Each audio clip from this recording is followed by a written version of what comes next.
Fa izay ny mikasika ny baolina lavalava ny resaka baolina kitra ihany koa dia mbola misy ny faninanana mandeha amin'izao fotoana izao.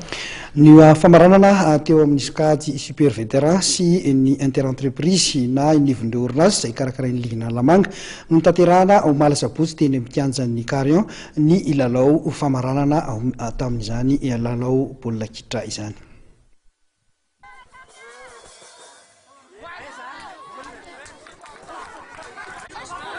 Samy tamin'ny alalan'ny fandakana tirobio avokoa no niafaran'ny fiadinan'ny tompon-dakana lamanga taranja baolina kitra sokajy super vétéran sy teo amin'ny inter entreprise natao teny Carion.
Teo amin'ny sokajy super vétéran aloha dia ny ekipa ny Institut Pasteur manao akanjo fotsy amin'ny sary no voaositra tompon-daka nanoloana ny ASVF taorian'ny fandakana tirobio 7 noenina.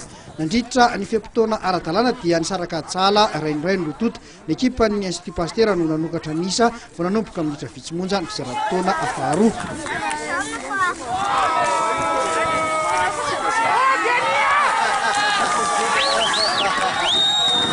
Salan'ny ASVF tamin'ny alalan'ny Benia nefa izany tsy gondra vitsy tsy efarana ny fionana.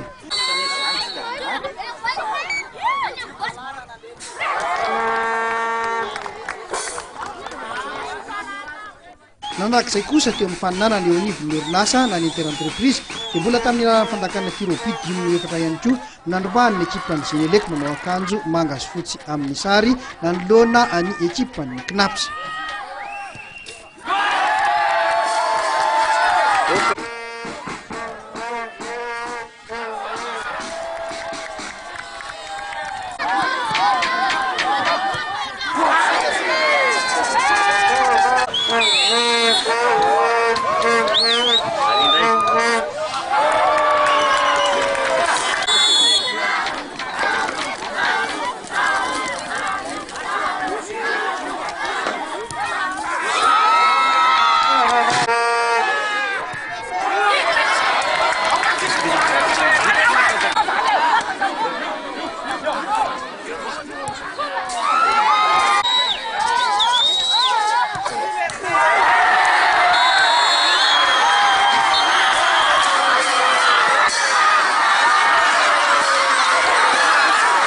Tamin'ny ankapobeny dia niady tanteraka ny lalao satria dia nisaraka atsala ronoron rotota nandritra ny fiam-potoana ara-dalàna. Maro tamin'ny mpijery tonga teny Carion mihitsy no nanao fampitahana teo amin'ny lalao famaranana ity sy ny faninanana sokajy division voalohany. Saika ireo mpilalao avy amin'ny lalao tao amin'ny sokajy division voalohany avokoa mantsy no hita teny ambony kianja. Ho an'ny Knaps aloha dia mbola hita nisongadina ary Gena, Tahiry, Naina ary Jimmy tsy ambakan'izany ihany koa nefa ny Zenelec izay nahitana Andry Guillaume, Laitina, Romariky, Rimika ary Collins. Marina fa mbola tsy vita ka ho tanterahana amin'ny heriny ny famaranana ho amin'ny sokajy vétéran ikatroan'ny ekipa ny FTM sy ny FC Canon.